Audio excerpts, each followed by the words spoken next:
Alright, so in this video, I'm going to be solving the problem 9 to the power of 10 plus 9 to the power of 10 plus 9 to the power of 10. And for this problem, I actually have 4 option choices. So for A, I have 27 to the power of 30. For B, I have 9 to the power of 30. For C,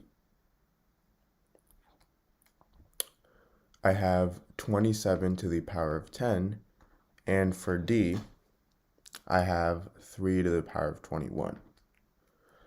So to first start out, let's go through all these option choices and see if they're right or not. So we first have A, 27 to the power of 30, and how this likely was resulted in was from adding all the bases and adding all the exponents. So we have 9 plus 9 plus 9 to the power of 10 plus 10 plus 10, which is equal to 27 to the power of 30. And this is actually wrong because this is not the proper way to add exponents. So now going from here, this was likely gotten, 9 to the power of 30, by keeping the base the same and then adding the exponents. And this again is wrong because this is not the right way to add exponents. Now we have 27 to the power of 10, and this was gotten from adding the bases, but keeping the exponent the same. And this again is wrong as well. That's not how you add exponents. Now 3 to the power of 21, which is by process of elimination the right answer, we're going to see how they got this. So we first start with 9 to the power of 10 plus 9 to the power of 10 plus 9 to the power of 10. And I'm going to factor out 9 to the power of 10. So I get 9 to the power of 10 times 1 plus 1 plus 1, which is equal to 9 to the power of 10 times 3. And now this is equal to 3 squared to the power of 10 times 3. And if I have something in the form a to the power of m to the power of n, this is equal to a to the power of m times n. So 3 to the power of 2 to the power of 10 is going to equal 3 to the power of 20.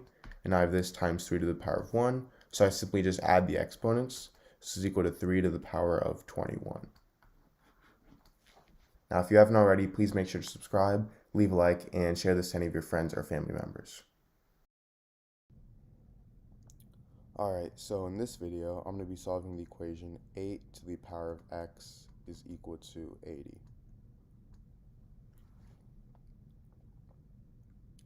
So my only variable in this equation is x, so that's what I'm going to be solving for. And now for my solution.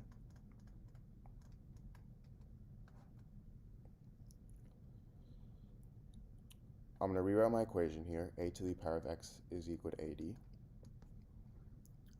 And now, my first step to solving this problem is rewriting 80 as 8 times 10.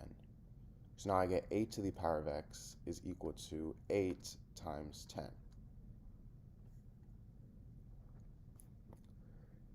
And now I can go ahead and divide both sides by 8. So then these two cancel out, and I get 8 to the power of x over 8 is equal to, all that's left here is 10. Now, if I have something in the form a to the power of m over a to the power of n, this is equal to a to the power of m minus n.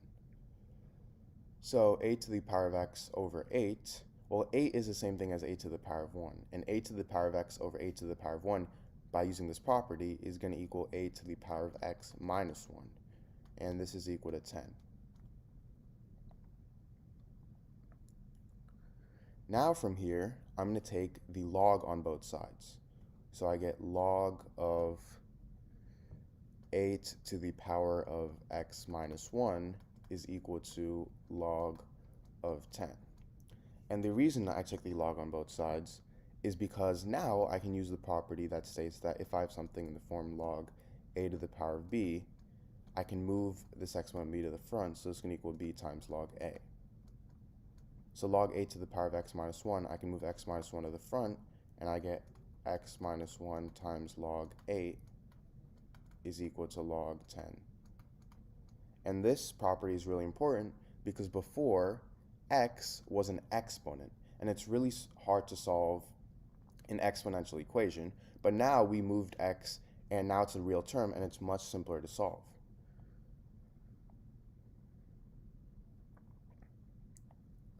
So now what I'm going to do is distribute my log x here.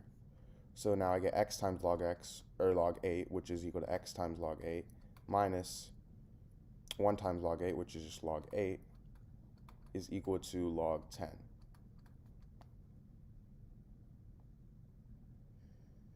And now I'm going to add log 8 on both sides.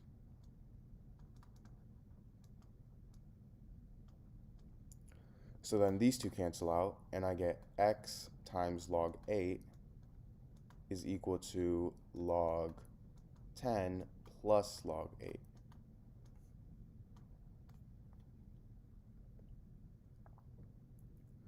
And now we want to isolate x, so what I'm going to do is get rid of this log 8 by dividing both sides by log 8.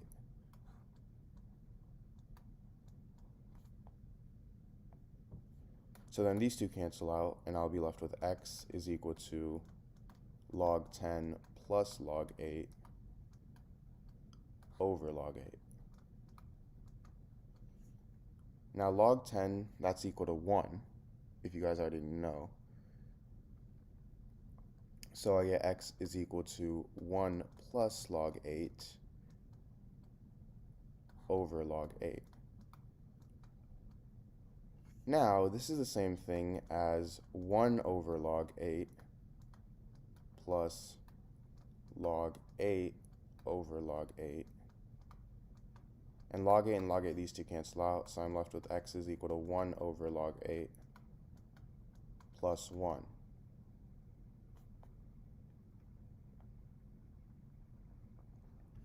And log 8 is equal to 0.9031. So I get x is equal to 1 over 0.9031 plus 1. And 1 over 0.9031 is equal to 1.1073, and this plus 1 is equal to 2.1073. So this is my answer.